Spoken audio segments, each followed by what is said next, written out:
All right, everybody, welcome back for another review here as we're going to be jumping in on episode 7 of Run the World. What you wish for. Definitely want to give a shout out to the folks that jumped in the comments from last week's episode, especially Leah M, who really was dropping some gems, if you ask me, in the comment section. So we appreciate the love and support. But yeah, we're going to jump into tonight's episode. And, coming from the heels of last week's episode where we saw the 4 ladies go to therapy, we kind of wonder how this was all going to pan out. We talked a little bit about who won therapy theoretically, and who had best chances afterwards to really rectify the issues that they were going through. So this episode, we did get very sophisticated one-on-ones portions of this episode, really nailing into life after their last session. So before we get into everything tonight, how's everyone doing? Good, great. Ready for the weekend. Ready for the 4-day weekend. Absolutely. I mean, how y'all ready for the 4-day weekend? This is supposed to be Saturday night. I think it's very clear. Everyone knows we watch it early. That's true. Saturday night. I think it's very clear that it is. How dare you be ready for a 4-day weekend on Sunday? They watching this on like 4-day weekend. What happens next weekend? It's all good. They know we're watching it early, but at the same time too, we're watching it. What's the word you used before, Lucas? In Mark Vision. No. Okay. That's not it at all. Unbelievable. Okay.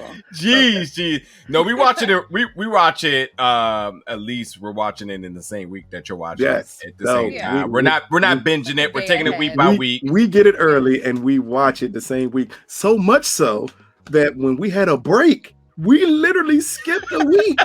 Facts. So we can watch it the same week that you all see. That is dedication. Exactly. It is. Facts. We want to be connected. Mark Dark could never. Oh Yeah. my gosh. Man. We kid because we love Mark. We love Mark Dark. And his 40,000 views per episode. I'm jealous. I'm letting you know I'm jealous. I'm just letting you know that. It's cool. I mean, you could cop out if you want to. Yeah, you could. Anyway, shout out to the good people at Stars for allowing us early access for review purposes, not trolling purposes, but for discussional purposes, because that's what we do. So yeah, we're here to bring about the positive and healthy discussions and breakdowns of each of these episodes. So yeah, we're on episode 7, and for a minute I actually thought this episode was going to go what Lucas was kind of proposing last week into, why don't we just focus on one person and give an entire episode with, because we start off with Sondi and Matthew, and I legitimately thought that's the route we were going, but it was a lot to really unfold with her along with the other women too. So I don't really want to just go one by one. I want to kind of give a calling out to you all to say, like, well, which one of these situations really sparked your interest to want to jump in on first? Because there's a lot of interesting things going on here. And we have a big to be continued at the end of this episode as well, too. So I won't speak first because I always speak too much. We're going to go to Amaya. Out of the 4 ladies, which one of them really gave you a calling to say, like, I got something to say? I am gonna go on my girl Renee. I was very excited to see her in this moment of like, no, I'm not gonna sit here and put in all this hard work, deliver a really big brand to you and then watch you hand it over to white Kevin. Okay. We're not doing that. But I do love how she's toned it down just a little bit. She's starting to be a little bit more considerate to her friends. She's starting to see how she needs to grow a little bit. And then she's also just saying, like, you know what, I deserve better career-wise, and I put in the work, I put in the time, and I'm not gonna take this anymore. So I was really happy for that. She might be a tourist just for this one episode. This is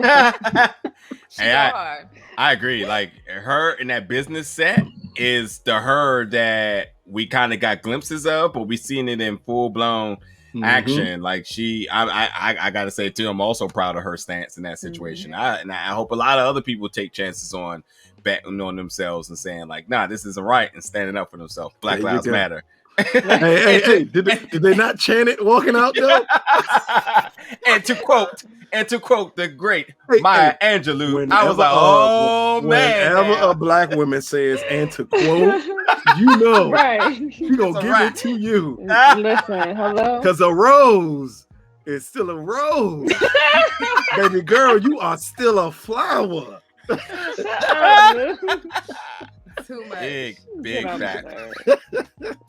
So before we go to somebody else, anybody else want to add anything to that? Because there's a little bit more to Renee here that I want to know if anybody want to just toss in right now. First, I love her meeting her college roommate and the screen part, because I know women, not just black women that do that all the time, especially when it's somebody who they ain't seen for years, who they got love for. Yeah. Like that interaction it felt so authentic for them to do that. And no matter what the setting was, it felt so real. And I greatly appreciated them doing that. It's kind of the moments that you wish this show had a little more of. Because when they drop Renee's guard, her character shines through so much. And that's the one thing I wanted more than anything in this series. Hey, go for the kill. Just go ahead and say it. Say it. That you was wrong? No. Go for the kill. You're leaning towards something I want to say, but I think you're going to say it. I wasn't going to say it. I just like. All right, I put it in full circle. I think this show has been a little bit of a tug of war with the audience. I said that last episode. That's why I left it alone. But I would not be mad if they started to trim the fat and they said, well, it seems that the audience are taking likely to these two people or this couple or this individual. Could it be? Could it be? Hey. Very possible. Could she be the one? Hey, that's in all honesty, sometimes that'd be crazy. Yeah. That's what you have to do. Yeah. You really have to lay all four characters' lives out there and see which ones catch on the most. And when that one character catches on more than any other character, maybe we make changes. Jasmine, before I throw to you, to the audience, if this show does not go to a season 2, full-blown continuation of what's going on right now, who would you like to see a spinoff with? Which one, individual or couple? But if they had to trim the fat, if key characters no longer return, who would you remove and who would you go for it with? That, I think, is going to be our final question once we hit the finale, because I'm starting to really get that vibe right now. There's clearly one couple that can go right now, and I would not care. Not even a little bit. It's one couple that I could be like, okay, yeah, I'm done with them at this point. Yes, I don't need no more. I don't care how much community ping you put into her storyline. I'm just not going to be interested in that. Big fact. So Amaya, Renee Ross, because we got a whole government. When she was with Elle at the bar, and Elle's ex-friend, we'll say now, Iman, basically wrote her off, told her off, and Renee was like, that is somebody I think I can be best friends with. What's going on in this situation here? Because this is, I don't know, man. If you get carried in the situation, you're gonna think your friend's gonna ride for you. She definitely was like, I like her, my type of girl. So I think that unfortunately, sometimes you're gonna have these encounters where somebody gonna read your shit, bro. They're gonna read you, and did you see Renee in the background? Renee in the background was definitely sipping all of the hot tea. She was. I mean, but I do think that the girl wasn't wrong, right? But you owed me at least a conversation to be like, yo, I'm getting ready to release this. And the idea that she now lost a client, that's huge. You know what I mean? Even when she was already thinking about it, she could have did it at the table. Like she could have did it at the table. She had opportunities to just say, hey, like, look, I saw your client and I'm about to run this article. I don't know what this is going to do for you, but here's a heads up. So I think that the girl wasn't wrong. And so with that, Renee was like, listen, you could have and you didn't. So she's telling him about your ass. And I'm going to keep sipping this hot tea over here on the side. You know, so yeah. Apparently, that's the name of the game. I can't think of his name right now, but one of those other big bloggers in celebrity gossip, can't think of his name, but I definitely remember seeing him on the Breakfast Club saying, if there's something to be told, he's going to do it. A lot of people don't like him, but that's what he does. I cannot think of his name, but don't worry about it. That's why that's why a lot of them don't have friends, or that's why they're not invited to events. And that's why, he said that. That's what him and Charlamagne was talking about, and I was like, yep, makes sense. So, but Jasmine. Go ahead. Oh no, I was just going to say, like, just the amount of shade that Renee was throwing. I've been watching Legendary. It was just a ballroom show on HBO Max, and all I thought was all the shade I saw them throw. Renee was like right there with it, like Serena. Like that counter she gave her when she said, "Oh, I like her." That's like letting her know, like, you fucked up. Like you shouldn't have done any of that. But go ahead, Jazz. Let us know which character did you identify or like the most in this episode? So at this part was the Sondi and Matt, like with Sondi and Baptiste. Because at first I thought Baptiste was a sketchy character, but apparently she's the best friend or like a really good friend of Matt. So that transition, I mean, just from that one scene where she came in asking for her to be the advisor or the mentor was like kind of like a nice, breath of fresh air, kind of like, okay, let's see what she can do to obtain her as an advisor. So I like that part. But there was a scene where she was fed up with Matt having to be the babysitter, and I was like, look, I can relate to that. She was like, I've been living alone for 9 years, and I sat here and took in basically I'm a married mother. A married mom without being married and without being a mother. Yeah. And you sitting at the coffee shop. Oh, I felt that right there. I felt that all the way. I'm like, and you corrected me and told me it was a scone. Are you trying to die today? Are you trying to die today? It's a legit question. A lot of women can relate to that. It's like, we want that piece. But it's like when she went to that one apartment at the campus or whatever, she, did her library time for 5 hours. She was like, okay, I need to go back home. Okay. It's like, you get fed up. You just need your time. And seeing a man get his me time, oh my goodness. I was ready to fight him too. See, but the camera. The difference was, though, she was like, you have not washed a dish since I moved in here. Like, come on, what y'all men be expecting when you bring in a woman? We the merry maids. Wait a minute, Jazz. Let me throw this back at you. Okay. Let me get out the picture. What did she expect playing wife to that man? You called that like day one. I said that from the beginning. But did he propose to her? I mean, he proposed an apartment. He proposed she could move in. No. Okay, but look, she's saying that he has not done anything household-wise, no chores, no. But what is that? What's the expectation to that then? See, the expectation is, and here you go. The expectation is for the woman to understand, if you play wife and you're not a wife, it all falls on you. Yeah. So she needs to let them dishes pile up then. She's playing wife. When she said, and then you left me in here all day with a girl who I adore, but she needs a lot of attention. You up here playing the wife role. Right. So you're doing everything a wife does without the title. Don't be surprised when he treats you like one. And clearly, all you're seeing is a red flag on how he perceives their relationship. He perceives himself as the breadwinner, as the person who should be leading the family financially. So I don't care about your career, because that's all he was saying by leaving that girl with her, is that your career, while good, is not mine. Yeah. Okay, Jasmine, let me ask you something too. So there's a couple of things to ask here. The Sondi and Baptiste dynamic. I mean, Baptiste has been labeled as petty. She seems to be sincere. The women, they said they apologize, and there's a job that has to be done. She has to get a new advisor in order she's gonna stay in this program. She also, apologized, saying that, she didn't mean for things to come off the way she did. But it is what it is.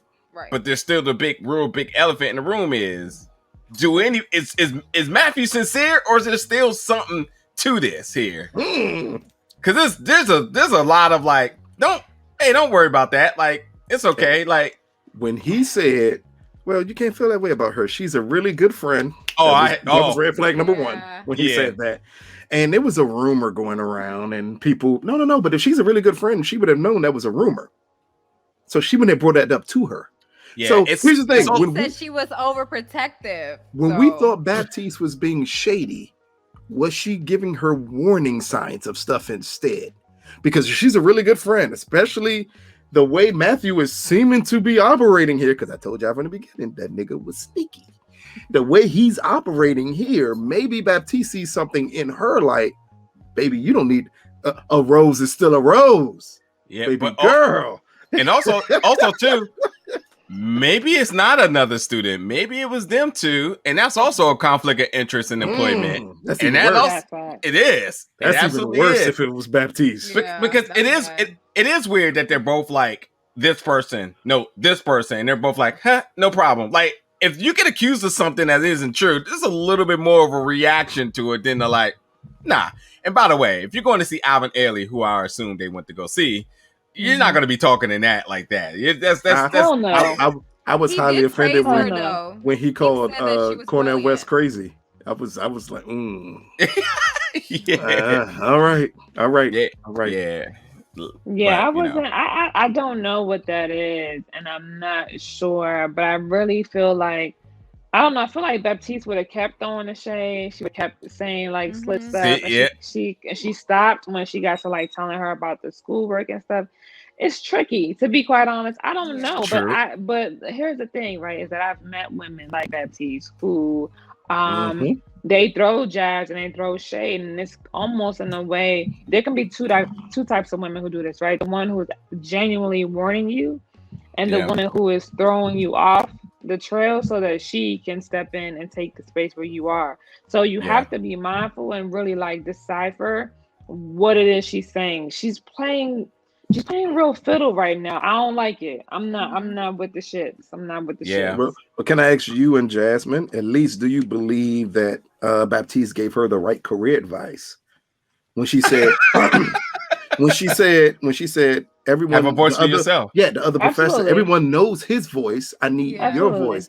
Yeah. And you see how, I want to say, unprepared she was to actually have her vote. So do you believe that may translate into their relationship?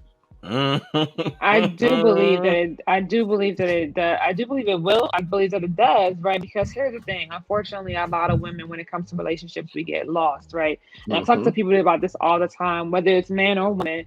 Sometimes both of them get lost in the other. You forget who you are, you forget your direction, you forget your vision. And so I think that Baptiste is allowing her to see, hey, sis, like, yeah, we know about him already. What about you? Like, think about you. And I think that she was thinking about herself a little bit more over the last maybe like 2 episodes, but she's still trying to figure out how to balance it. And really and truly, relationships thrive better when you put yourself first and then that person second. You have to have your own life outside of a relationship. And so I don't think she needed to be, I think that's interesting, especially since she was always combating, right? In the first episode or so, we saw her combating his opinion, like, but XYZ, even though you said ABC. So I think she already wanted to have that voice, but now Baptiste is going to give her that push to really do it. Yeah. Question 2 to the audience here. Number 1, is Baptiste being sincere, both on the professional side and the relational, speculational drama side? And or can the hell we trust Matthew? That is the golden question right now. Should Sondi just be in a dark room playing Not Gonna Cry by Mary J. Blige, talking about I was your lover and your secretary, working every day of the week. I hate that song. I don't know. He seems genuine to me. Ooh, okay. Look at Jazz. Look at Jazz. I don't really see any signs yet. I mean, like when you're in a relationship, you're supposed to go with the word until, or what is it? You're innocent until proven guilty. No, that's also the law. But in a relationship, you are guilty until proven innocent. I don't trust you. Or just guilty laterally. But if you keep having that worry, like, I mean, she's a very strong woman. Like, I feel like there should be no insecurities. And when you're in a relationship, if you have all those insecurities, and all those questions, it just keeps poking at a relationship. I'm like, if she could just, go with what he says and then keep, let it roll its course. And if she starts seeing stuff, if stuff starts coming up the ground, then it'll be like deuces. Like, she's single, she ain't got no attachments, no baggage. Bye. I think she's like a connoisseur to like education and information. Like, whenever she can grasp any situation to be able to retain something from it, I think she just dives into it. So now that this is a predicament here, she's just assessing it in a very educational way. I don't think she's necessarily using her emotions, heart, or anything. I think she's just trying to build the case and enough to say, aha, got you, and here's all the facts right here. I think she's doing both. I think because she is smart and educated.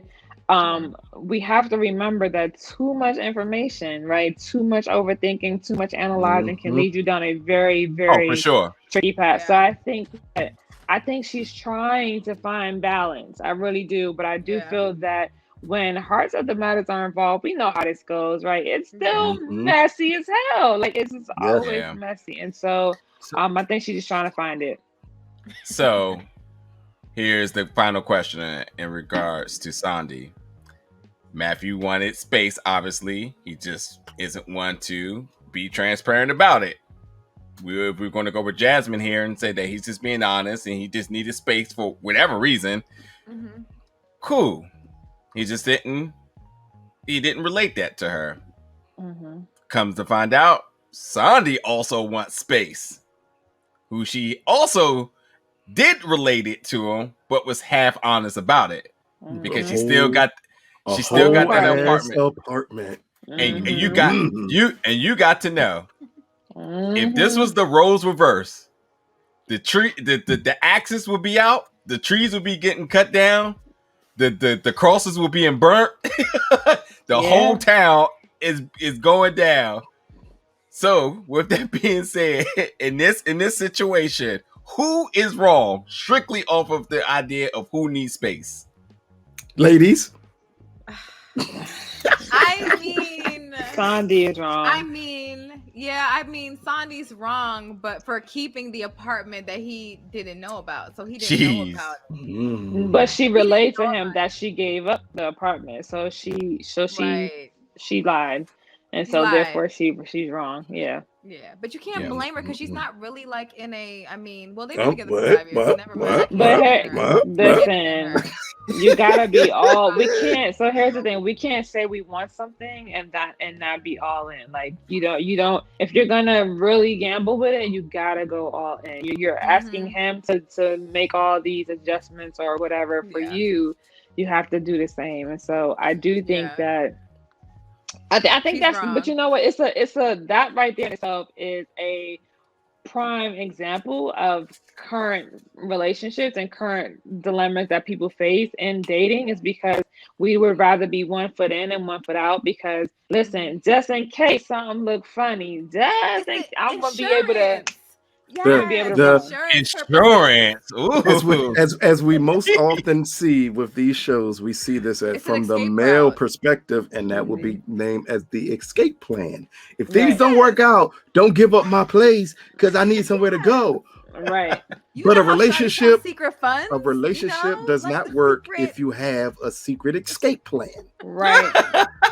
Like nothing will work if you have a secret escape plan. If you wanted to keep your apartment, I'm assuming all she had to say was, yes, we can move in together, but I want to keep my apartment. Yeah. I call it the GOK plan. God only knows. Oh my gosh. Oh my gosh. You never know. Oh boy, you might have started I'm not something. Be on Jazz with this one.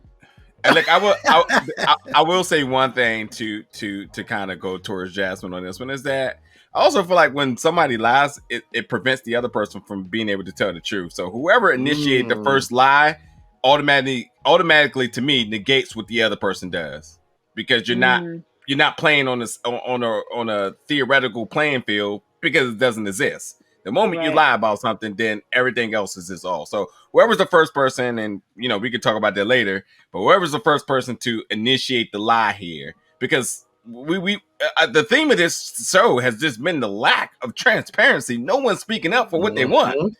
And sometimes that could be a mistake, or sometimes it could be detrimental and it could be a lie.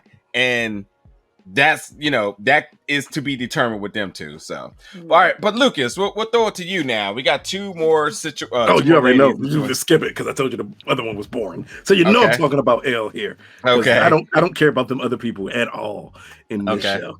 But why L's story is so interesting to me is because she is growing on this show to be a horrible person.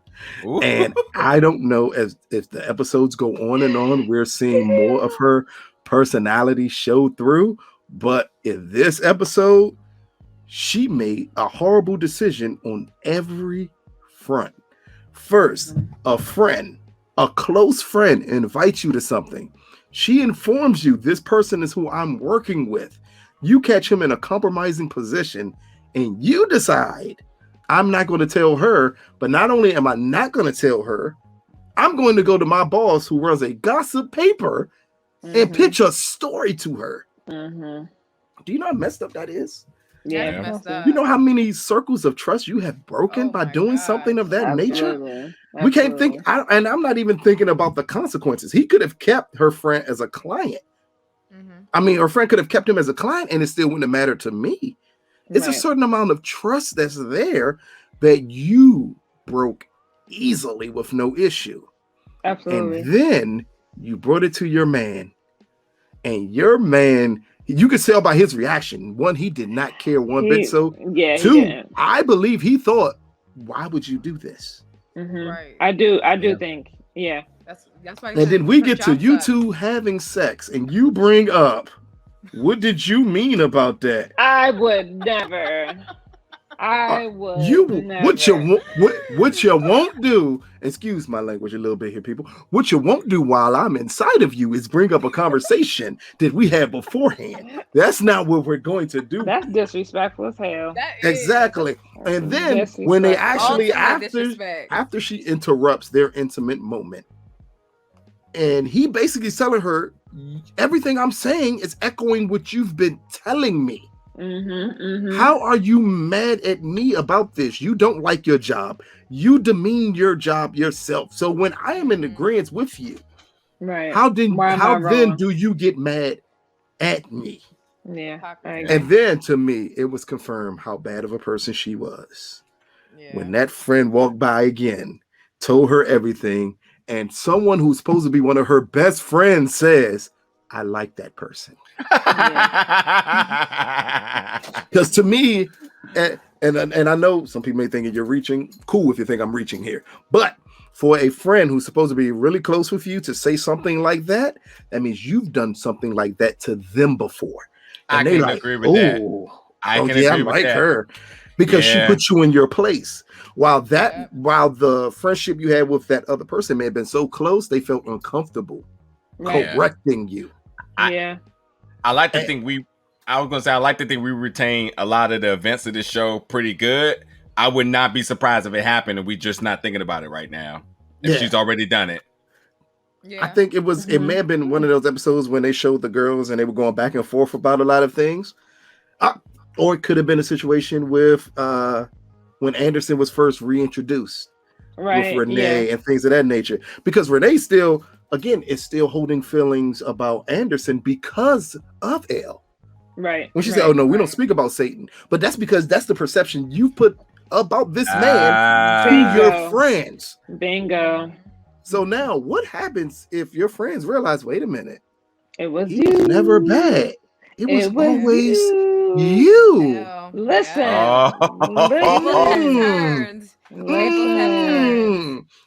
Listen, you shady mother. You know what I mean? Like that. Like, I think that's but I think something like that is highly important for this show, because you have to show, even if they evolve in a way you don't expect them to, these characters have to move forward. And right now, as we're seeing more and more of these characters as the season go on, you're clearly we're seeing more of their personalities come to the forefront. Because at the beginning of the series, we would have sworn Elle was the most innocent person humanly possible. Renee was the devil. Sondi was lost in the sauce. Whitney was Whitney. The only one that ain't involved is Whitney. Clearly. Yeah. But we also could have said that Whitney had the ideal relationship. It was golden. It's perfect. Yeah. But now we're seeing all of their personalities come forward. And now we're seeing, and I think we're going to see why they are friends. Because in all honesty, when so many personalities are different, it's always one connecting factor that makes them friends. And I think that's what we're leading to see, because right now they are highlighting their differences. In all honesty, it looks like from the outside looking in, that these women should not be friends. Because nothing matches here. But that's the beauty of friendships. That's the beauty of relationships. Is the best ones, nothing matches. But they always have one common thread. And right now, what we're waiting to see with these women is that one common thread. But in this episode, it clearly highlighted how bad a friend Elle is. And I'm hoping it gets corrected as we go on in this season to show maybe she's not been the best friend to her friends. And she corrects it. Man, I wish you would have went last. We could have just ended the show on that, but unfortunately, we gotta talk about the last person here. I'll say this about Elle too. I thought she was also emotional in her, and everything she did was just emotional responses. Even when she was fake me out mad at Anderson, I mean, clearly she wasn't mad. We can see it right through her face. When she told me to get out, that was a bold-faced lie. She knew it. So. That reflection in a mirror ain't always good to see. Sometimes you fight it. And the moment he said what he said, she saw it and said, "Nope, I'm not dealing with this right now.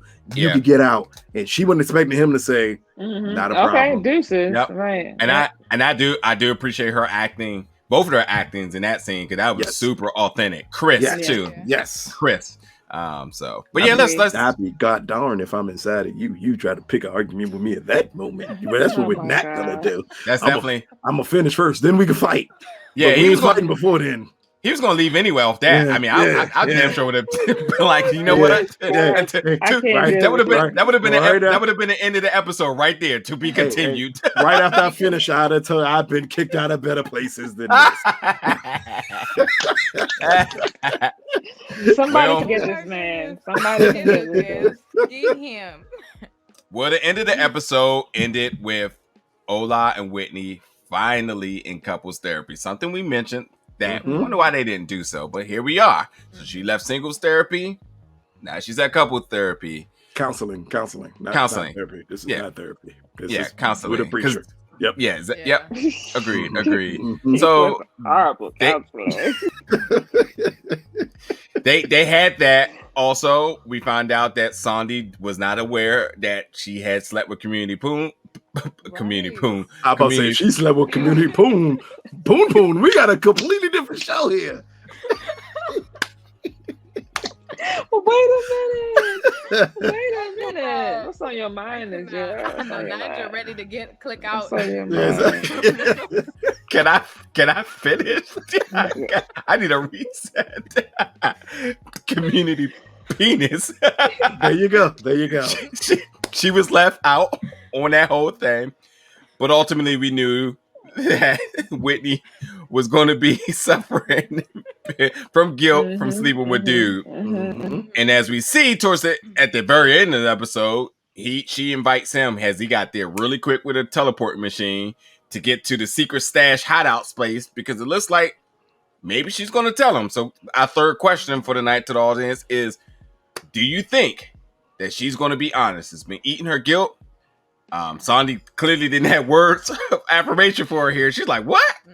What? Ola, what? Right. So, and it looks like she got to the point where she needs to tell him, but will she tell him? So that's the last question for you all. But my point with her is that I just think that I think the character is running flat. I think we done really dissected the possibilities of this, and that's why I'm not going to talk about her. But I am going to talk about is Ola, because preach, preacher, because black men don't cheat, and the way they done did Ola in this show. I will not. I'm not. Listen, we about to leave. All right, hey, I'm head out. Let me tell you, he's liable to destroy that apartment, and he ain't in no wrong for it. So at this point now, I mean, she said he speaks in John Legend lyrics. I aspire to be as great as he is. I don't want to speak in John Legend lyrics. Of me. Exactly. I didn't know which John Legend lyrics he spoke of, because the John Legend on Get Lifted was a little hoe. I need to know. I need to know. Okay, fair. Okay, fair. Okay. I do think that I am. Yeah, it's flat. I'm bored with that character. Yeah. I'm bored with it's redundant. We've been talking about, are you gonna tell Ola that you cheated back and forth for the last past 3 episodes? Like, just do it already or shut the hell up. Like, we're over you. He's gonna go off. I mean, do something. Show me some titties. I don't know. I'm bored. No, not them little jumps. She keep them jumps. But which friend said that? It's a friend that said, "Look here, either tell them or get over it." Was it Renee? I think it was Renee. Look at Renee. Yeah. When she said, either get over it or tell them. It's got to be one or the other. Yeah. And I think they just made the mistake of dragging this out the entire season, where if she'd have told him early, we could have had a completely different storyline with Whitney that could have been extremely interesting. Or we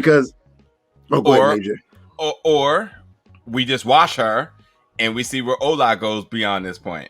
Because I think it would be very interesting because of the things Ola said when they were in counseling. Yeah.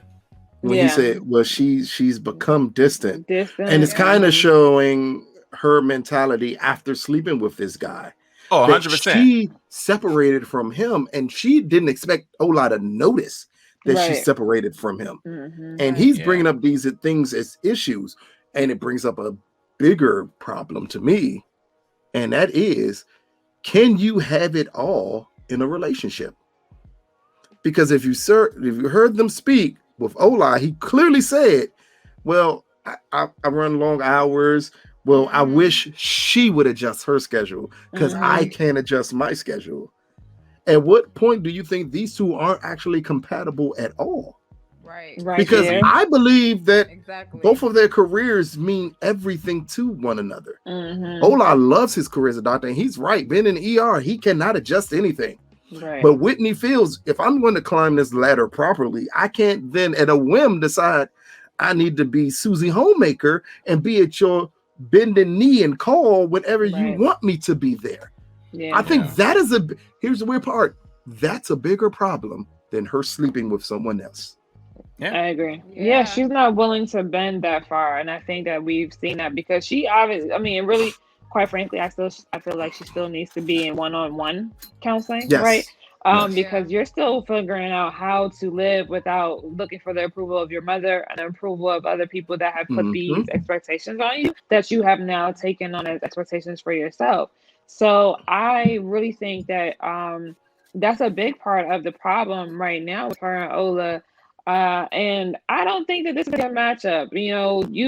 Ola obviously needs somebody who's willing to make sacrifices, and Whitney is not that person. Yeah, I'll even say this too. Like, I don't fault him at all, and I'm not even being biased. I just legitimately think that she is bouncing around so all these different reasons as to why she's not really she's not ready to be married. But I also think that it's just the root problem. I think she is just not. I don't think she's just content with the situation. Not the situation. I don't want to make it sound horrible for her and say the situation. I believe she's still learning herself. Mm-hmm. Okay, she doesn't fully understand what she wants. Yeah, and the last thing. Yes, the last thing you could do when going into a marriage is not be sure about what you want. So much uncertainty, it's bleeding out everywhere. It's in every aspect of her life. She doesn't know what she wants. That's what I'm saying, and that's why I'm saying, like, she's trying to blame the wedding planning. She's trying to even the infidelity issue. She's blaming that too, and I think the core root is internal with her. It starts with self, and I think once she can figure that out, then we'll see where it goes. Too bad that consequently she may lose the best thing that's ever happened to her, because who knows how he's going to respond. Be better for her anyway. I'm about to say, in the end, is he the best thing to happen to her? Right. Or is he the last thread that she's holding on to? I don't know. That's the one she should let go. Because in all honesty, this whole series so far has been highlighted as her holding on to things and having an image of something in her head that she shouldn't. Ola, to me, represents the pinnacle of that image that she's holding on to, when he is someone who she should not be with. I think that job situation, that to me, that was it. That was like, you two aren't compatible at all. I was going to say that. I said, I got to see my man. There's no way. I'm sorry. I don't care how much money you make. I don't care how fine you are. If I can't see you, it's just not going to work. I know we have also in our heads that I think we have in our heads that two highly successful, highly competitive, highly motivated people can be together. You cannot. Someone has to sacrifice something for a relationship to work. And it's clear neither one of them want to do that. Yeah. If that's going to be the case, you can't be together. Right. You can't. I'll say this. My final thought on this is that all that makes total sense. I'm not knocking anything you're saying, but none of it matters if she isn't even true to herself. That's again, what I mean. to my point in the beginning. The moment that somebody isn't honest about something, it withholds anybody from being truthful to any situation. How could he be better? How could he adjust? How could he even stand a fair chance to make this all work if she ain't even being honest with herself? So that's it doesn't work. It doesn't work. It's on her. She doesn't necessarily understand on her. The it's person. On her. I understand, IJ. I know you want to blame her, but I'm just saying. I'm not blaming her. I'm just saying that the best thing that happens to her. Though. I'm just saying it's a good chance that both of them. I think this is one of the worst things that's happened to her. I think they both ignored signs that were right there. Their careers are the best thing that's happened to both of them. Yep. And both of them are using those careers as a side track. Even Beyonce had to stay home to take care of kids. Sometimes you gotta give up. You have to. Right. You gotta give up. Pass the plate, sir. Pass the plate. Yeah, like if you're not willing to sacrifice to make your relationship work, your relationship isn't worth having. It is time to move on because both of you two are showing you're not willing to sacrifice. So in all honesty, you sacrifice for the person you love. If you're not willing to sacrifice, that means I'm not truly in love with you. I'm in love with what I do, and that is the biggest difference, and that's the problem here. Hallelujah. All right, that's it. That's it tonight. That's it. That's the end of the episode. Look, we'll catch you next week for the finale episode. There's nothing else that needs to be said there. Jump in the comments. Let us know. Tip Lucas on his Cash app. And pass the tray for Pastor Lou. For real. But thank you everybody for tuning in tonight. We'll catch you all for the finale episode next week. Bye.